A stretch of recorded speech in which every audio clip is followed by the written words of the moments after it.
بسم الله الرحمن الرحيم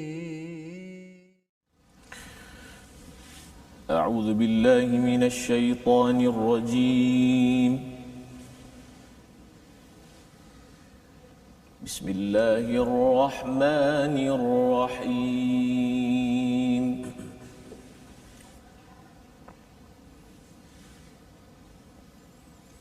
إنما التوبة على الله للذين يعملون السوء بجهالة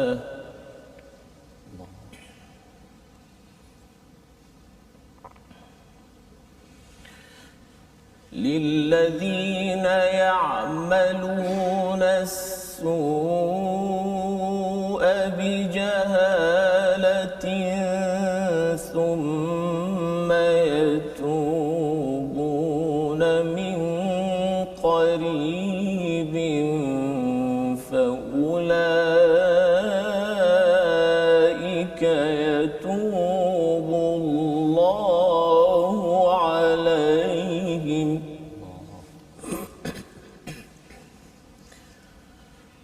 وكان الله عليما حكيما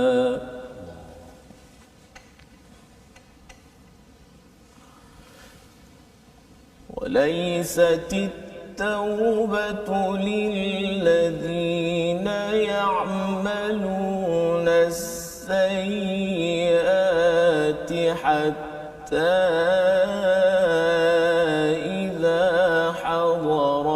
أحدهم الموت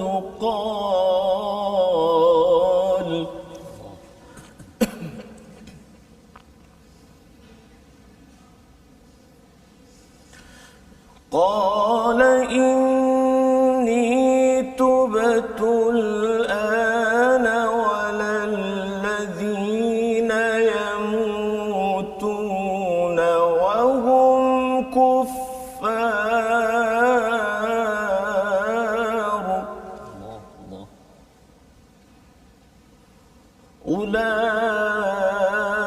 أولئك أعتدنا لهم عذابا أليما صدق الله العظيم. Astagfirullahal azim. Assalamualaikum warahmatullahi wabarakatuh. Alhamdulillah wassalatu wassalamu ala Rasulillah wa ala alihi wa man wala. Asyhadu la ilaha illallah, asyhadu anna Muhammadan abduhu wa rasuluh. Allahumma salli ala sayidina Muhammad wa ala alihi wa sahbihi ajma'in. Amma ba'd. Apa khabar tuan-tuan dan puan yang dirahmati Allah sekalian? Kita memanjatkan kesyukuran pada Allah Subhanahu wa taala, kita berada pada hari ini untuk mengulang kaji halaman 80 hingga 84 bersama dengan Ustaz Wan Ainuddin. Assalamualaikum, apa khabar Ustaz? Assalamualaikum. Alhamdulillah. Dan Ustaz Tarmizi, apa khabar Ustaz? Alhamdulillah. Alhamdulillah. Hari ini kita alhamdulillah Ustaz, kita bersyukur pada Allah SWT kita diberi peluang untuk hari ini bersama dengan tuan-tuan yang berada di rumah untuk kita mengulang kaji halaman 80 hingga 84 bersama dengan tokoh ya Ustaz Wan Ainuddin, Johan Tilawah Antarabangsa 2016, untuk sama-sama kita melihat bacaan dengan makhraj, dengan tajwid, dan kita berkenalan bagaimana lagi lebih cinta kepada Al-Quran Ustaz ya. Dan pada hari ini kita semalam pun sudah mengikuti kepada ulang kaji halaman 80, di mana pada halaman ini ayat yang dibacakan oleh Ustaz Dr. ataupun Ustaz Wan Ainuddin sebentar tadi ialah berkaitan dengan taubat bagi individu yang sudah ataupun pernah berbuat silap, terlibat dalam aktiviti yang fahisyah, yang keji, maka Allah memberikan panduan untuk taubat. Dan taubat ini Allah nyatakan ya'maluna su'a bi jahalah, ya, melakukan perkara buruk dengan jahil. Ya, bila bercakap tentang jahil sudah pun kita kaji sebelum ini. Jahil itu adalah apabila kita mungkin tahu, ya, tahu tetapi kita masih lagi buat, itu sebenarnya masih jahil kerana tidak mengetahui hakikat ilmu sebenar mengenal kepada Allah Subhanahu Wa Taala. Jadi pada hari ini kita ingin terus mendalami, mengulang kaji, nak memastikan bahawa halaman 80 hingga 84 ini kita dapat faham dan kita amalkan. Jom kita mulakan dahulu majlis kita ini dengan membaca Ummul Quran Al-Fatihah bersama dengan Ustaz Tarmizi Abdul Rahman, insya-Allah. Bismillahirrahmanirrahim. Assalamualaikum warahmatullahi wabarakatuh. Terima kasih kepada Ustaz Fazrul. Tetamu kita Al-Fadhil Ustaz Wan Ainuddin. Allahuakbar. Qari kita Ustaz, subhanallah, bacaan yang di kalangan kami sahabat-sahabat kami menggelar Ustaz Wan Ainuddin ini sebagai bacaan amat mirip sekali dengan Dr. Ahmad Nuaina, Ustaz. Oh, subhanallah. Syekh Dr. Ahmad Nuaina. 2-3 hari lepas saya tengok Ustaz. dekat YouTube. Yang tengok yang panjang, yang Ya, pendek ni kan. subhanallah. Jadi hari ini Itu dia. tidaklah Kita dengar nanti. kita kecewa ya kecuali kita mendengar bacaan-bacaan Ya. dengan suara yang bagus Ustaz. ya, dengan komentar-komentar Betul, panduan bacaan Al-Quran Ya. daripada Ustaz Wan Ainuddin Ya, nanti insya-Allah Ustaz ya, kita nak dengar. InsyaAllah. Jadi ya kita mulakan dulu, dan Ustaz. kita pun banyak juga soalan yang kita nak aju pada Ya, Ustaz Wan Ainuddin hari ini, terutamanya berkenaan dengan tajwid itu sendiri. Tajwid. Dan Sebab sekarang ni ada- banyak program-program online Ya, ya betul. yang saya lihat juga ramai dia punya follower dia kan. Alhamdulillah ramai orang nak belajar Al-Quran. Tahniah saya ucapkan pada tuan-tuan yang ingin terus belajar. Dalam masa yang sama juga kita perlu memastikan apa yang kita belajar itu adalah sesuatu yang tepat Yes, ya, agar tidak kita sekadar mengikut-ikut begitu sahaja kan. Baik, Betul. insya-Allah. Baik. Terima kasih Ustaz. Ustaz Wan Ainuddin. Ya. Izin Ambo baca Fatihah dululah. Bahasa orang Kelantan Ustaz. Oh, Silakan. Baik, tuan-tuan dan puan-puan, sahabat Al-Quran semua, mari kita mulakan dengan Ummul Quran surah Al-Fatihah. A'udzu billahi minasyaitonir rajim. Bismillahirrahmanirrahim. Alhamdulillahi rabbil alamin. Ar-Rahmanir Rahim. مالك يوم الدين إياك نعبد وإياك نستعين اهدنا الصراط المستقيم صراط الذين أنعمت عليهم غير المغضوب عليهم ولا الضالين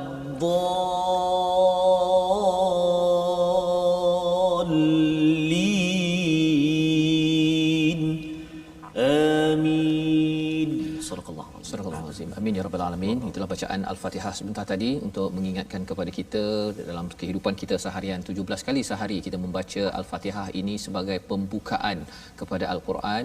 Nama surah Al-Fatihah ini adalah As-Sab'ul Mathani, 7 ayat yang berulang-ulang. Ada 2 maksud paling kurang di situ. Satu, kita memang akan mengulang bacaan ini pada setiap hari Ustaz ya. 17 kali sehari kita membacanya, yang pertama. Yang keduanya adalah isi kandungan berkaitan dengan akidah, berkaitan dengan syariat dan akhlak yang ada dalam surah Al-Fatihah itu akan berulang daripada surah Al-Baqarah, surah Ali Imran, surah An-Nisa, surah Maidah terus sampai kepada surah An-Nas. Kita akan melihat dalam surah An-Nisa ini sendiri pun kita melihat ada elemen akidah tentang hubungan dengan Allah untuk membersihkan fitrah kita. Contohnya nanti kita akan lihat kalau contoh bercakap tentang ar-rijal qawwamun 'alan nisa, di situ di hujung nanti Allah menyatakan tentang Allah ni aliyan kabira.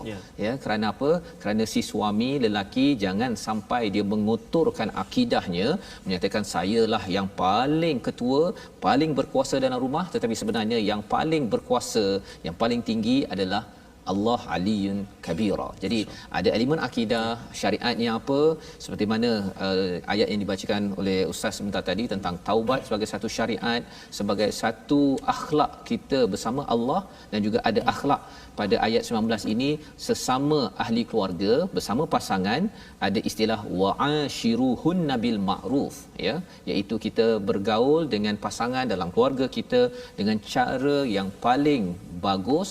Itulah yang ditunjukkan oleh Nabi sallallahu alaihi wasallam. Jadi pada hari ini Ustaz, kita nak bertanya kepada Ustaz Wan Ainuddin. Mungkin peringkat awal ni saya silakan Ustaz Tarmizi. Ustaz Wan Ainuddin, tuan-tuan dan puan-puan, para sahabat Al-Quran yang dikasihi Allah Subhanahu taala sekalian, saya tertarik dengan kata-kata Ustaz tadi, Ustaz Fazrul tadi. Alhamdulillah Ustaz, kita melihat masyarakat kita begitu bersungguh Ustaz dalam mengaji Al-Quran, belajar Al-Quran.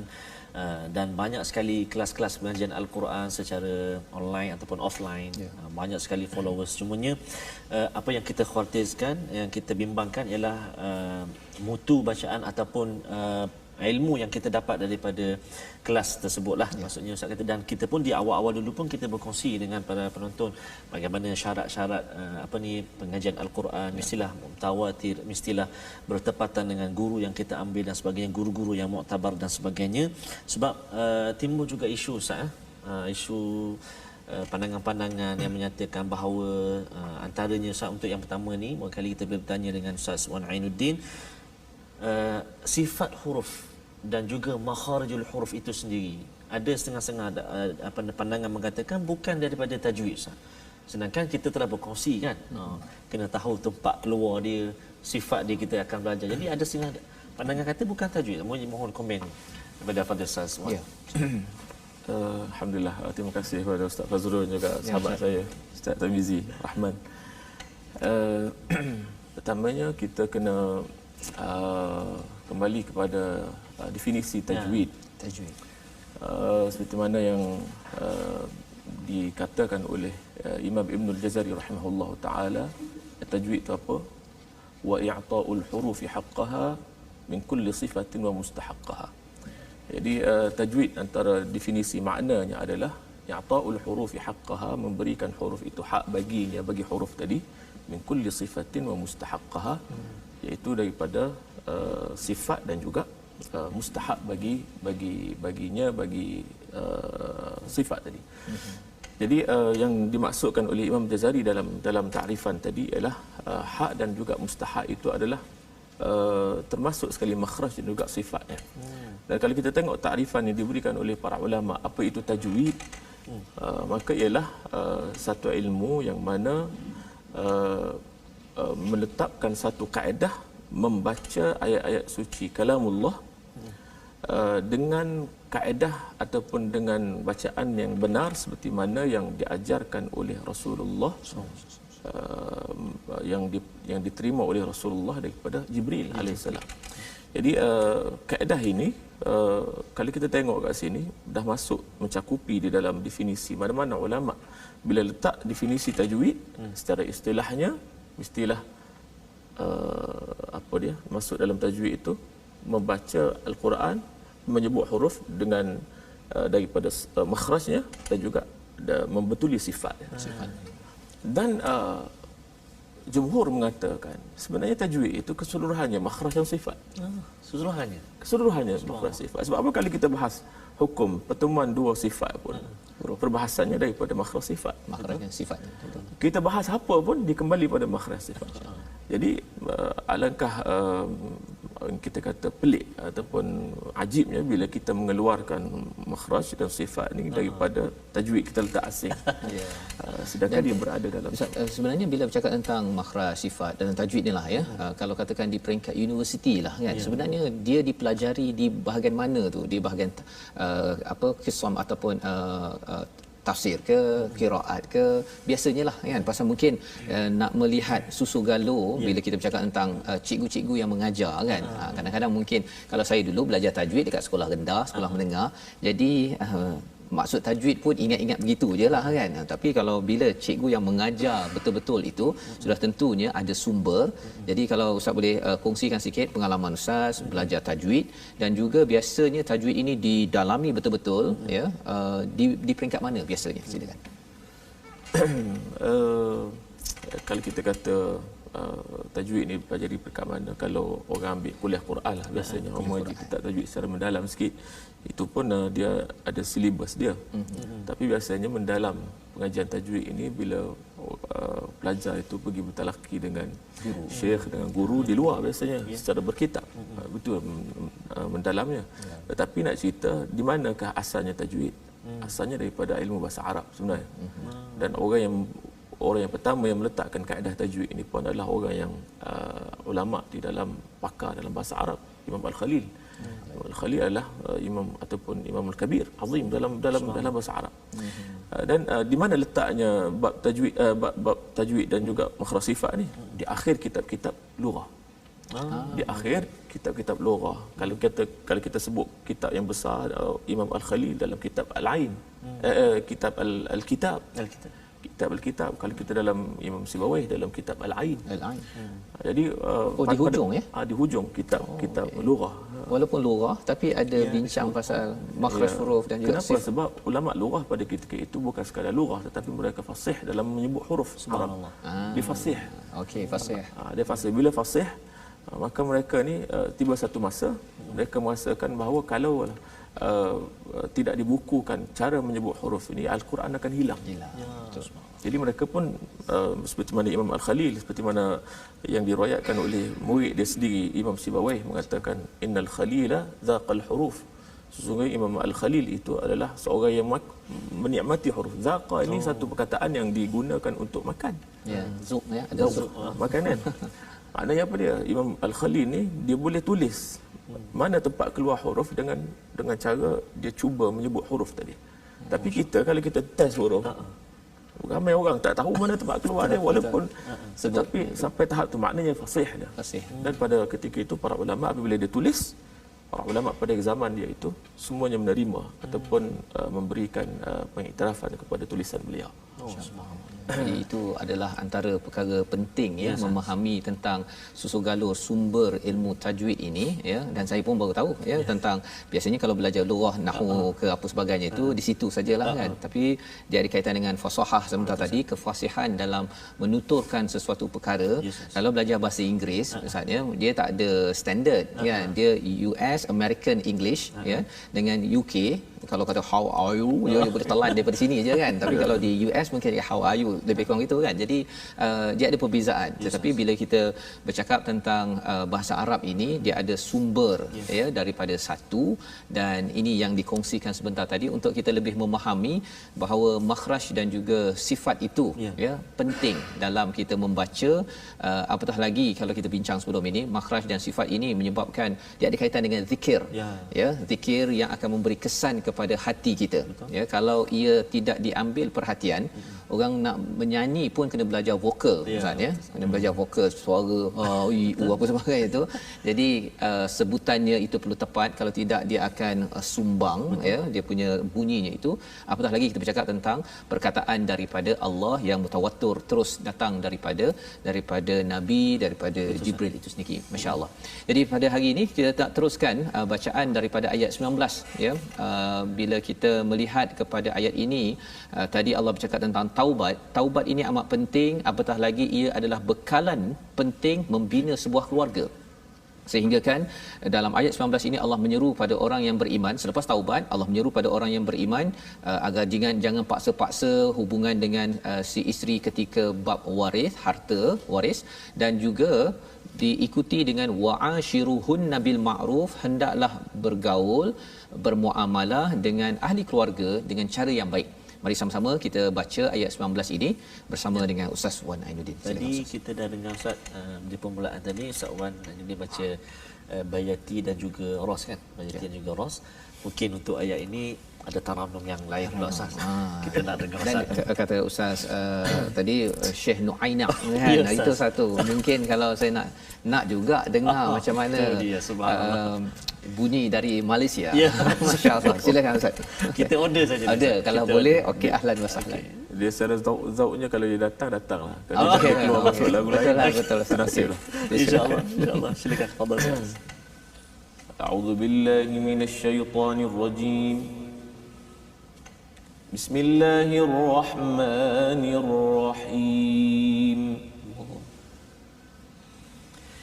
Ya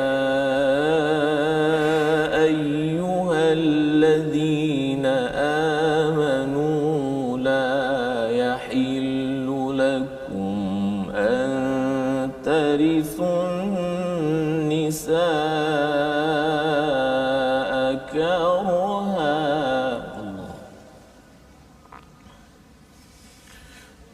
ولا تعضلوهن لتذهبوا ببعض ما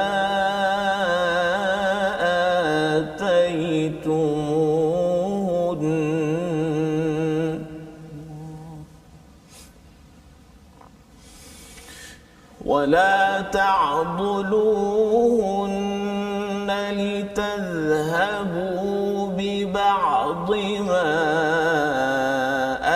آتيتموهن إلا يأتين بفاحشة مبينة الله ما شاء الله حلاوة ما شاء الله وعاشروهن بالمعروف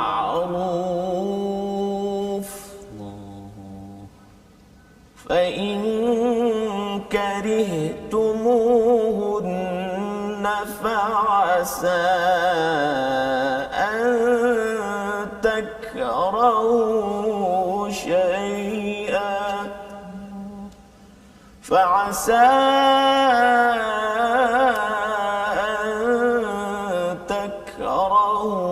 شيئا ويجعل الله فيه خيرا كثيرا صدق الله العظيم. Surah Al-Azim, wahai orang-orang yang beriman, tidak halal bagimu mewarisi perempuan dengan jalan paksa, dan janganlah kamu menyusahkan mereka kerana hendak mengambil kembali sebahagian daripada apa yang telah kamu berikan kepadanya, kecuali apabila mereka melakukan perbuatan keji yang nyata. Dan bergaulah dengan mereka menurut cara yang patut. Jika kamu tidak menyukai mereka, maka bersabarlah, kerana boleh jadi kamu tidak menyukai sesuatu padahal Allah menjadikan kebaikan yang banyak padanya. Jadi ini adalah ayat ke-19 memberi panduan kepada kita bagaimana kita berinteraksi antara seorang suami dan isteri. Dalam ayat ini Allah menyatakan jangan paksa ataupun jangan cari sebab, jangan buat pasal untuk kita kerana ada pergaduhan ataupun persekitaan pasal nak ambil balik apa yang telah diberikan, terutama bercakap tentang mahar, maka dibuat sesuatu untuk menjadi sebab. Padahal Allah menyatakan ia hanya layak apabila si isteri tadi itu melakukan fahishatin mubayyinah, melakukan perkara keji yang telah terbukti, bukan sekadar tuduh-tuduh ataupun sekadar sebagai satu tekaan semata-mata. Dan Allah mengingatkan dalam ayat ini wa'ashiruhunna bil ma'ruf, ini adalah panduan yang sebenarnya dicontohkan oleh Nabi Muhammad sallallahu alaihi wasallam untuk saya, untuk kita semua. Ustaznya kita ambil pelajaran daripada ayat ini bahawa perlu bergaul, bermuamalah dengan keluarga, dengan isteri dengan cara yang baik, kerana mungkin kalau ada perkara-perkara yang dibenci kerana mungkin cara bercakapnya, cara interaksinya itu, Allah menyatakan wa yaj'alallahu fihi khairan katsira. Allah memang sudah meletakkan kebaikan yang banyak kepada pasangan itu. Itu sebabnya walaupun mungkin ada persekitaan ataupun perbezaan pendapat, seorang suami perlu mencari khairan kathira yang Allah telah letakkan pada setiap pernikahan. Ini adalah kaedah yang penting untuk memastikan satu pasangan itu, sebuah keluarga itu terus dapat dibina dengan panduan Al-Quran hingga sampai ke syurga. Dan ia diteruskan pada muka surat 81. Jika tuan-tuan buka di sana, kita akan melihat satu perkataan yang besar pada ayat 21, ya, istilah yang Allah gunakan tentang hubungan. Bila Ustaz Tarmizi, ya, Ustaz Wan Ainuddin, bila kita dulu kalau apa salam apa Tok Qadi tu, ya, macam mana cakapnya Ustaz kalau dekat Terengganu macam mana?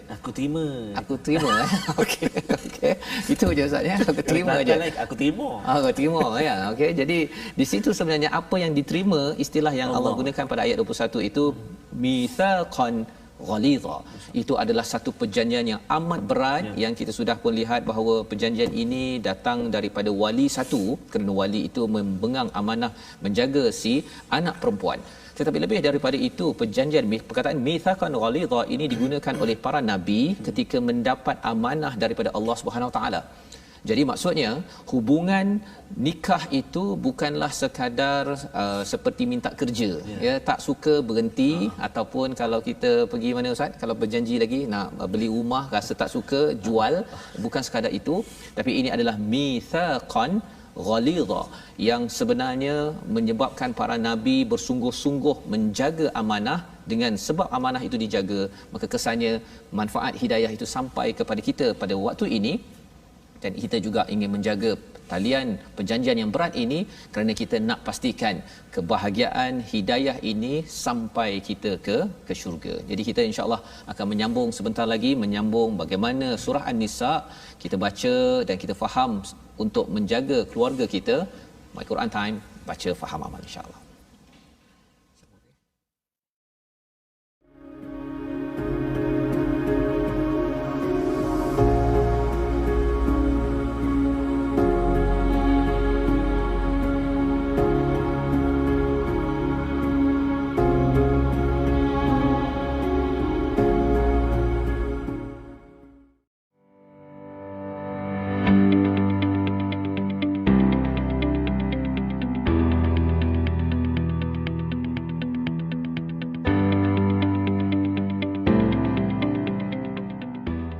kita bertemu kembali dalam My Quran Time. Hari ini kita dalam episod ulang kaji dan pastinya kita bersama dengan tetamu hebat kita Al-Fadhil Ustaz Wan Ainuddin, Johan Kebangsaan 2010, 2015, 2016 dan Johan Antarabangsa 2016. Beliau juga Ustaz pernah menjadi Johan Tilawah di Libya Ustaz tahun 2010.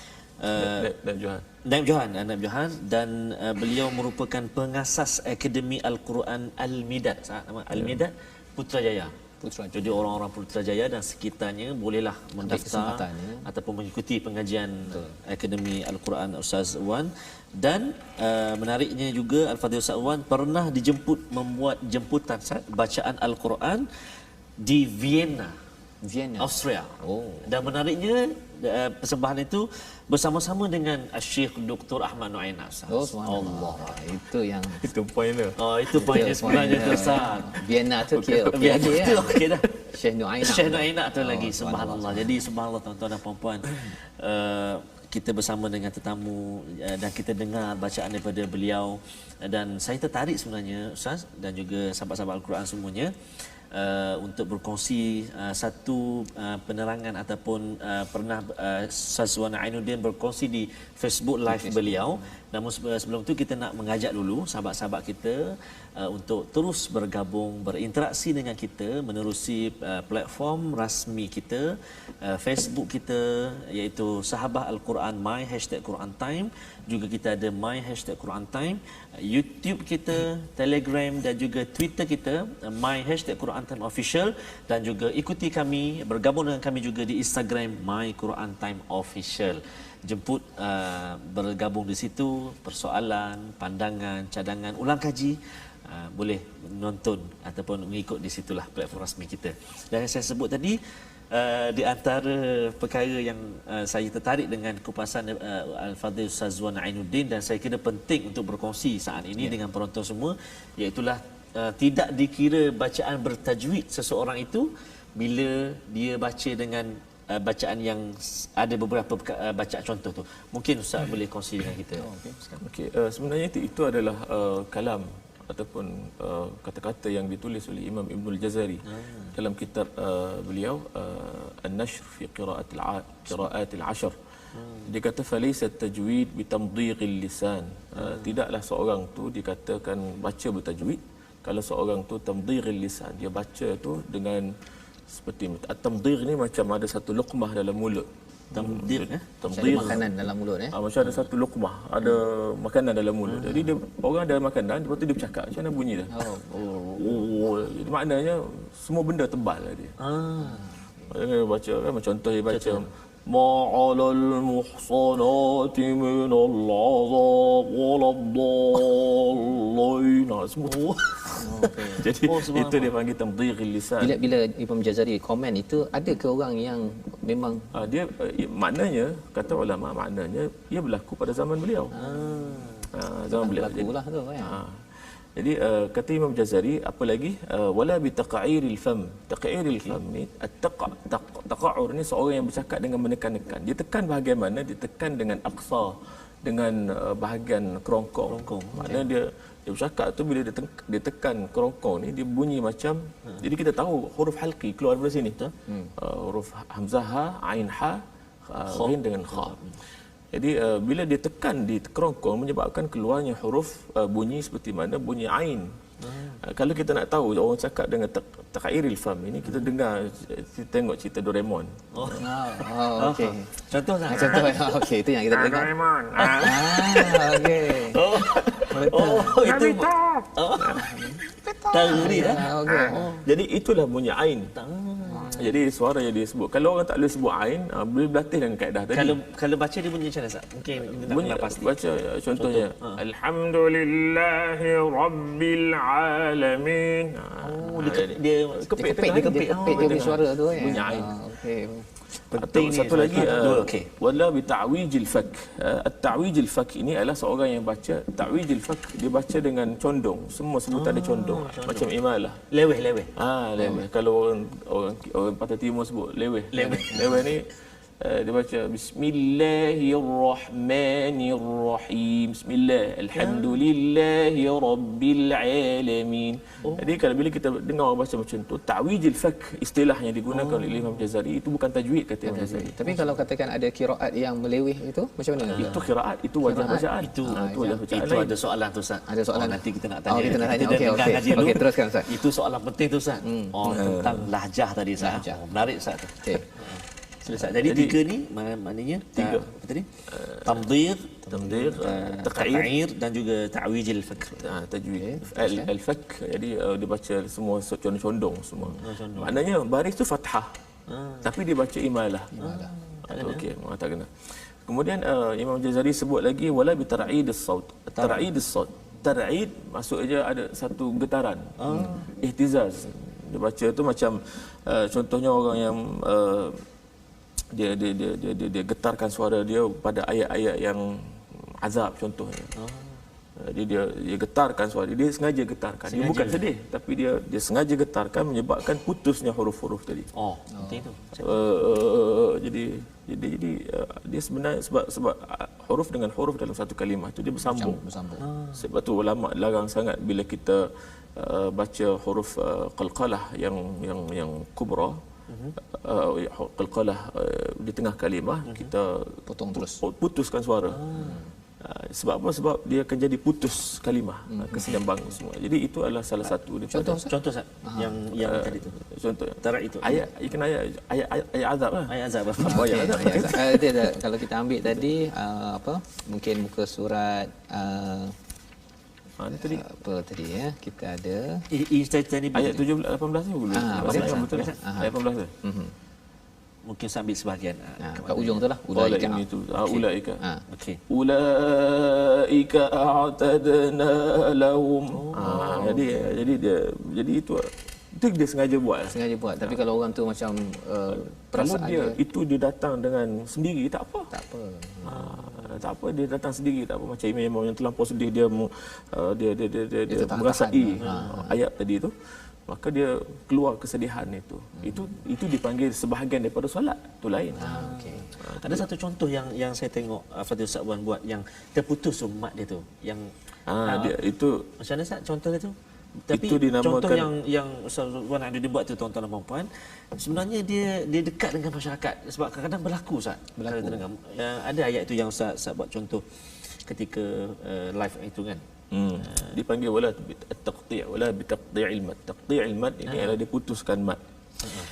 Jadi sebenarnya ulama tafsirkan syarahkan wala bi taqti'il mat ini, sebahagian ulama yang menolak tarannum, menolak maqamat ini, dia mengatakan orang yang baca mat, lepas tu dalam satu mat itu dia ada tabaqat suara, ada naik tinggi tu. Contohnya waladdallin. Jadi dia dikira taqti'il mat, jadi potong. Dia nak kalau boleh satu mat dengan satu nada yang sama, level yang sama.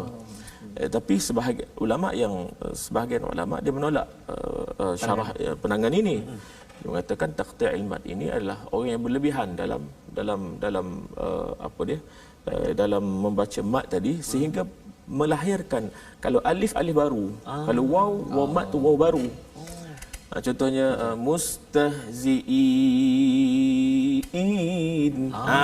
Jadi tengah tu dia jadi putus kan? Dia putus. Dia dipotong tengah tu jadi tambah hamzah satu. Itu yang tambah definisi tu. Jadi sebenarnya dia tak boleh bergantung. Dan perkara itu mungkin dalam taranum lah yang banyak berlaku, boleh berlaku Ustaz ya. Dan kemungkinan juga dia boleh berlaku pada bacaan biasa sekalipun. Biasa pun ya.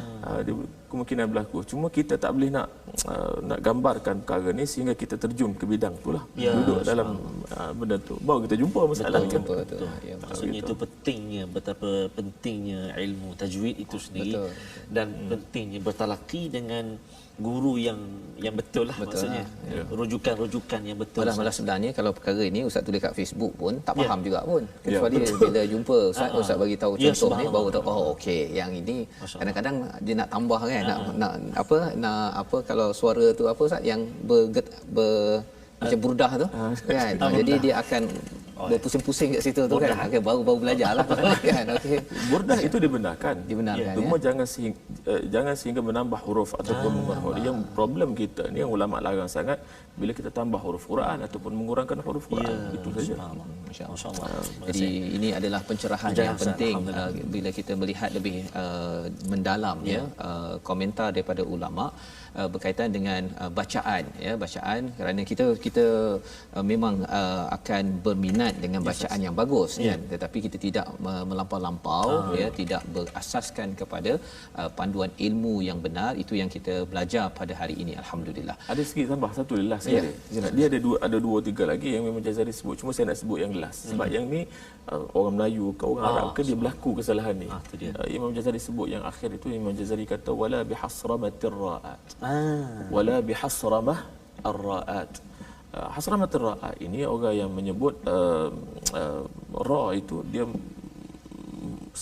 dia tekan huruf ra sehingga putus suara dia ataupun berlebihan dalam menyebut ra. Contohnya dia baca Bismillahirrahmanirrahim.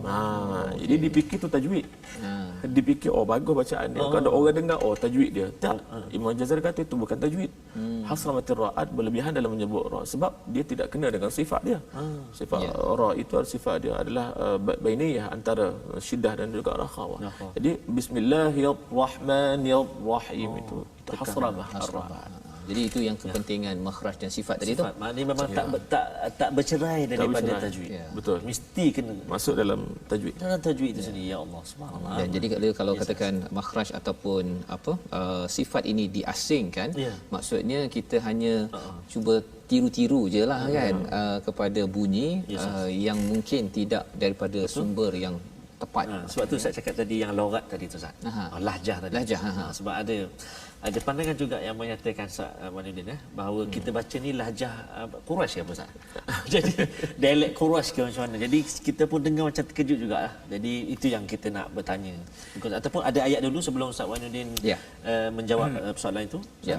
Sebabnya kita kalau boleh nak meneruskan sambil itu mungkin lepas ni nak melihat kepada cara bacaan Bacaan ini adakah bacaan kita ni Quraisy ke ataupun bukan Quraisy Ustaz tapi kita baca dulu daripada halaman 82 iaitu pada ayat yang ke 26 26 kerana ini adalah komentar daripada Allah Subhanahu Wa Taala tentang seruan bagaimana menguruskan keluarga, bagaimana kalau ada yang mampu ataupun tidak mampu dalam berumah tangga, diberikan panduan pada ayat 25 dan segala peraturan-peraturan pada ayat 1 hingga 25 daripada Al-Quran ini Allah mempunyai sebab jadi kita tak tahu kecuali Allah beritahu yuridullahu liyubayyana lakum untuk Allah terangkan, memberi hidayah pencerahan jalan kehidupan orang sebelum ini dan juga Allah nak kita ini bertaubat ini satu daripada 3 ayat yang bermula dengan yuridullah. Pada ayat yang seterusnya pun wallahu yuridu dan juga yang ke-28 itu yuridullah. 3 ayat. Jadi Allah mengulang-ulang ini. Kita perlu beri perhatian. Kadang-kadang mungkin kerana banyak sangat peraturan kita rasa macam ini adalah menyusahkan. Ataupun sebenarnya Allah nak apa ni? Jadi mari sama-sama kita lihat pada ayat 26 sebelum kita mendengar komentar Ustaz Wan Aidin. Silakan Ustaz. A'udzu billahi minasyaitonir rajim. Bismillahirrahmanirrahim. Yuridullahu liyubayyina lakum wa yahdiyakum sunanal ladzina min qablikum wa yatuba alaikum. Wallahu alimun hakim. Wallahu yuridu an yatuba alaikum wa yuridu alladhina yattabi'una ash-shahawati an tamilu mailan 'azima. يريد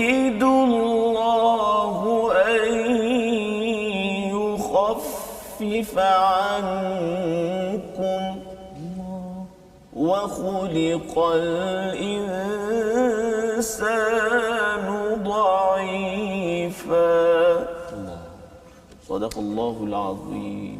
Surahul Azim. 3 ayat ini menjelaskan kepada kita tentang apakah yang diinginkan ataupun dikehendaki oleh Allah Subhanahu Wa Taala, iaitu kalau kita lihat pada ayat yang ke-26 itu Allah menerangkan kepadamu, yang menunjukkan jalan kehidupan orang-orang sebelum kamu dan dia menerima taubatmu. Jadi dalam surah An-Nisa ini ada banyak kali Allah mengulang kerana taubat ataupun istilah taubat ini, malah diulang pada ayat 27 itu wallahu yuridu an yatuba alaikum, ya, Allah mengulang lagi taubat kerana dalam kita membina sebuah keluarga yang berjaya, kita tidak lari seperti mana yang kita bincang Ustaz ya, lagikan lidah Allah tergigit.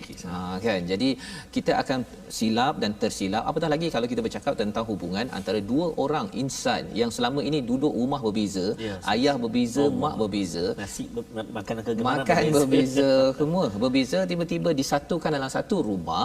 Sudah tentunya mesti ada pertelingkahan ataupun perbezaan, tetapi bagaimanakah cara menguruskan perkara ini? Taubat, kerana di dalam ayat yang ke-28 di hujung itu Allah menyatakan wa khuliqal insanu dha'ifa. Kita ini amat lemah. Kerana lemah itulah kita boleh mengikut kepada perkara-perkara yang tidak bagus, ya, dan bila kita bertaubat, kita sebenarnya kembali kepada sumber yang satu, kepada Allah Subhanahu Wa Taala. Jadi kita membaca sebentar tadi, kita membaca dengan kaedah Quraisy ke Ustaz? Kan itu nak tanya tu. Silakan. Saya subhanallah. Dia konon halus lah kalau masuk halus. Pasal bila kita tahu bahawa ini mutawatir kan daripada Nabi sallallahu alaihi wasallam. Jadi ada lahjah. Apa maksud lahjah ini? Pasal saya ada semayang dekat masjid yang dengar tiba-tiba bacaan lain sikit kan. Jadi bila pernah dulu dengar di luar negara tak pelik sangat, tapi ada orang cakap ini ustaz ni tersilap kan. Pasal Nabi takkanlah ada yang begini, ada yang begini. Jadi komentar. Silakan. Sebenarnya apakah kita baca dengan lahjah Quraisy? Ya, kita tak nafikan Nabi itu Quraisy. Ya. Al-Quran itu diturunkan dengan lughah yang fasih. Tetapi tidaklah Al-Quran itu turun dengan lahjah Quraisy semata-mata. Tetapi Allah Taala menurunkan sebahagian ayat itu turun dengan contohnya lughah Najd, lughah Hijaz, lughah Yaman, lughah apa lagi, Bani Tamim, Huzail, Uqail, Bani Asad, Bani Qais, Hawazin, contoh banyak. Bukan kata satu, tetapi penekanan ulama bila kita mengambil bacaan Al-Quran itu yang paling penting dua benda. Pertama talaqi, kedua musyafahah. Jumpa guru, yang kedua musyafahah mulut ke mulut. Itu saja. Jadi benar atau tidak bacaan kamu dengan syarat guru kamu itu fasih. Seorang yang boleh membetulkan kamu, satu. Dan apa kamu terima benda yang betul. Lepas tu ada riyadatul lisan. Lepas tu tadi kata dengan syarat-syaratnya tidak ada takalluf dan ta'assuf sebagainya. Dan syarat yang paling utama adalah talaqi dan musyafahah. Sehingga kan sebahagian ulama mengatakan andai kata seorang guru itu dia ada sanadnya dan dia diberi izin untuk mengajar, syekh di sana ada guru baca, dan bila kita dengar syekh ni baca, dia berlainan cara bacaan dia daripada syekh-syekh yang lain, maka kata ulama kena ikut dia. Subhanallah. Sebab apa dia? Syarat kepada diterimanya bacaan Al-Quran, tilawatul Quran itu syarat dia mesti dengan musyafahah. Itu syarat dia. Lain sikit, tak apa lain. Tapi sebab syarat dia kamu talaqi dan orang tu layak untuk jadi guru. Itu syarat dia. Jadi bukan syarat dia kena baca lughah Quraisy ke apa. Dan kita kalau kata kena baca lughah Quraisy, Quraisy mana kita pergi jumpa? Mekah ke yang dah berhijrah ke Madinah ya. Dan Quraisy sudah tersebar. Quraisy sudah tersebar ke mana-mana saja. Dan kita nak tahu kalau katalah dialek Mesir itu kita tidak membaca dengan Mesir. Mesir ini satu lubuk Quran. Al-Quran daripada dulu pun diambil daripada Mesir. Bila sebut negara Quran secara tilawahnya adalah Mesir. Seluruh dunia sekarang ini kalau mereka pergi ambil bacaan bersanad, dalam sanad tu mesti ada, pergilah mana-mana, Sudan ke Jordan ke mana-mana, kita akan lalu sanad tu pada satu orang. Orang ni orang Mesir. Paling kurang satu. Seorang. Pergilah mana-mana pun dapat sanad. Saya bukan ngaji orang Mesir, saya mengaji orang Syam contohnya. Jadi orang Mesir tak boleh pakai contoh kalau kita nak kata macam tu kan. Tapi kena ingat dalam sanad tu kita akan jumpa juga satu orang Mesir. Semua akan lalu pasal orang tu. Ya.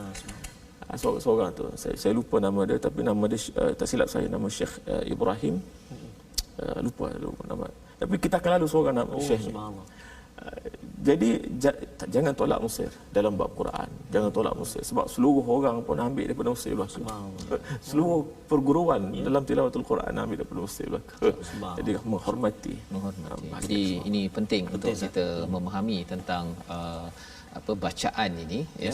Mungkin ini adalah satu perbincangan yang bagi setengah orang mungkin kata saya tak tahulah yang cikgu ni dia talaqi ke musyafahah ke bertemu ke ataupun Quraisy ke tak Quraisy ya. Tetapi dengan pelajaran kita pada hari ini kita tahu bahawa sebenarnya bertemu itu penting ustaz ya. Dan malah zaman online sekarang ini kalau cakap tentang talaqi musyafahah itu online ni kira talaqi dan musyafahah ke ataupun pasal dia kalau depan-depan ni lain ustaz ya berbanding dengan nampak dekat TV sekarang ni kan memang mulut ustaz lebih terang daripada dia kalau ada 50 orang pelajar kan talaqi ini satu-satu. Jadi ustaz komen sikit ustaz tentang pembelajaran online di TV ni sekarang ni. Pembelajaran online di TV itu pertamanya kita kena tahu bahawa ya ada pertemuan berlaku tetapi tidak mencukupi syarat dia. Syarat dia mesti dia kena guru tu kena tengok murid dia. Secara live satu. Yang sekarang kedua kita nampak kamera je ustaz ya. Dia syarat talaqi itu pertama pertemuan. Bertemu tu kita bertemu guru pun tengok kita bertemu.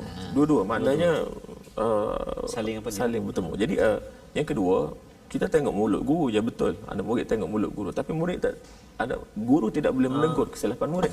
Betul. Maknanya ya betul ada talaqi tetapi syarat dia tak cukup. Syarat tak cukup. Jadi kita tak boleh tolak semua betul. Tapi kita kena kata itu untuk menggalakkan orang baca Quran kita kena sokong benda ni tetapi dia kena cari guru pula tapi nak mengiktiraf orang ni lah tok guru aku yang saya kena hormati seperti mana dia seorang murabbi tidak boleh tak sampai tahap tu syarat sebab apa dia bukan murabbi kita murabbi ni orang kita kena duduk khidmat dengan dia semua itu murabbi tapi menghormati dia sebagai orang yang kita terima sebahagian ilmu itu kena hormatlah. Jadi ini mesej penting untuk kita lah tuan-tuan ya yang menonton di YouTube ataupun di TV sebenarnya memang bercakap tentang talaqi dan musyafahah tadi itu ada dia punya ketidaksempurnaan ya walaupun kita memang ada kemudahan kita menyokong dan teruskan tuan-tuan bersama dengan Quran Time tetapi dalam masa yang sama cari ustaz-ustaz cari cikgu untuk menegur kerana dia bukan sekadar murid tengok cikgu tapi cikgu pun kena tengok murid malah itu lebih penting disebabkan apa pasal kita nak pastikan apa yang kita baca apa yang kita faham pun semua ilmu ini perlu disemak dan diuji agar disahkan kefahaman dan cara kita melaksanakan. Jadi kita cara tu boleh inilah ke Akademi Al-Quran Al-Midah di Putrajaya satu sebelum berakhir antara yang pernah dikongsikan oleh Ustaz Wan Ainuddin tips beliau jaga suara Ustaz saya pernah bertanya kepada beliau antaranya lah bila kita bercakap tu jangan terlalu kita melontarkan suara dengan kuat dan juga kurang ketawa Ustaz. Dan ini yang saya perhati ada pada Ustaz Wan dia cakap slow kena jaga tu ya. Maksudnya itu antara tips menjaga suara daripada Ustaz Wan insya-Allah. Jadi kita ucapkan terima kasih kepada Ustaz Wan Ainuddin dan kita mohon pada Allah Subhanahu taala Allah pelihara kita dengan ilmu yang benar dapat kita bertemu dengan guru yang bagus untuk kita dipimpin mursyid sampai ke syurga Allah Subhanahu taala. Saya mohon pada Ustaz Wan Ainuddin untuk berdoa mengakhirkan program kita pada hari ini. Silakan. الحمد لله رب العالمين حمدا يوافي نعمه ويكافئ مزيده يا ربنا لك الحمد كما ينبغي لجلال وجهك وعظيم سلطانك اللهم صل على سيدنا محمد وعلى آله وأصحابه أجمعين اللهم ربنا تقبل منا إنك أنت السميع العليم تب علينا إنك أنت التواب الرحيم واهدنا ووفقنا إلى الحق وإلى صراط مستقيم ببركة القرآن العظيم اللهم ارحمنا بالقرآن واجعله لنا إماما ونورا وهدى ورحمة اللهم ذكرنا منه ما نسينا وعلمنا منه ما جهلنا وارزقنا تلاوته آناء الليل وأطراف النهار على الوجه الذي يرضيك عنا واجعله لنا حجة يا رب العالمين اللهم ربنا آتنا في الدنيا حسنة وفي الآخرة حسنة وقنا عذاب النار. آمين. صلى الله على سيدنا محمد وعلى آله وصحبه أجمعين. والحمد لله رب العالمين. Amin ya rabbal alamin. Moga-moga Allah mengabulkan doa kita untuk terus dipimpin oleh guru yang bagus, yang mursyid, untuk kita belajar al-Quran, kita memahami dan juga kita mengamalkan isi kandungannya. Dan inilah salah satu daripada usaha kita, menyuruh pada tuan-tuan untuk bersama dalam Wakaf untuk Ummah, satu platform untuk kita sama-sama menyumbang dan juga kita menyebarkan program Al-Quran bersama guru-guru untuk sama-sama kita mendapat sumber ilmu yang baik untuk selama kita teruskan mengamalkan bacaan dengan tartil, dengan tilawah yang benar yang diajarkan terus ada kaitan dengan Nabi sallallahu alaihi wasallam. Dan insya-Allah kita bertemu pada jam 11 malam ini, pada jam 6 esok untuk ulangan. Kita menyimak bacaan sebentar tadi dan memahami intisari yang dikongsikan oleh Ustaz Wan Ainuddin sebentar tadi. Saya ucapkan terima kasih kepada tuan-tuan yang setia bersama My Quran Time. Terima kasih rancangan ini yang dibawakan oleh Mufas. Kita bertemu pada halaman baru esok. InsyaAllah My Quran Time, baca, faham, amal insyaAllah.